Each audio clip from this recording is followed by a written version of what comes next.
Star কিডরা বরাবরই লাইমলাইটে থাকেন, সে বলিউড হোক বা টলিউড। সেলিব্রিটি হওয়াটা কি আর কম ঝক্কির?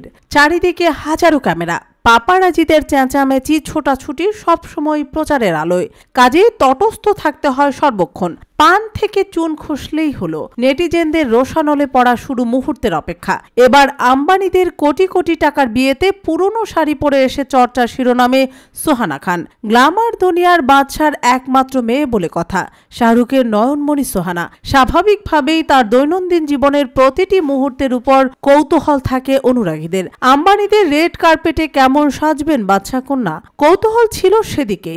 কিন্তু শুক্রবার সন্ধ্যের মজলিসে চাঁদের হাটে সোহানা খান এলেন পুরনো শাড়ি পরে। 2023 সালের দিওয়ালি পার্টিতে ঠিক যে সিকুইন শাড়িটি তিনি পরেছিলেন, মনীষ মালহোত্রার ডিজাইন করা ঠিক সেই পোশাক পরেই অনন্ত রাধিকার বিয়ের অনুষ্ঠানে এলেন সোহানা খান। ছবি ভিডিও ভাইরাল হতেই নেট পাড়ার ফ্যাশন পুলিশদের নজর এড়ালো না। তবে শাড়িটা পুরনো পরলেও স্টাইলিং অন্যরকম ভাবে করেছেন সোহানা। আইভরি রঙের সিকুইন শাড়ির সঙ্গে কুন্দনের চোকার নেকলেস, কানে হালকা দুল আর হাতে পটলি ব্যাগ নিয়েছেন তিনি। মেকআপও যৎসামান্য। নেট পাড়ার ফ্যাশন পুলিশরা যতই পুরনো শাড়ি পরা নিয়ে কটাক্ষ করুক না কেন, সোহানা খানকে দেখতে কিন্তু দিব্যি ভালো লাগছে। দাদা আরিয়ান খানের সঙ্গে রেড কার্পেট পোজ দিতে দেখা গেল শাহরুখ কন্যাকে।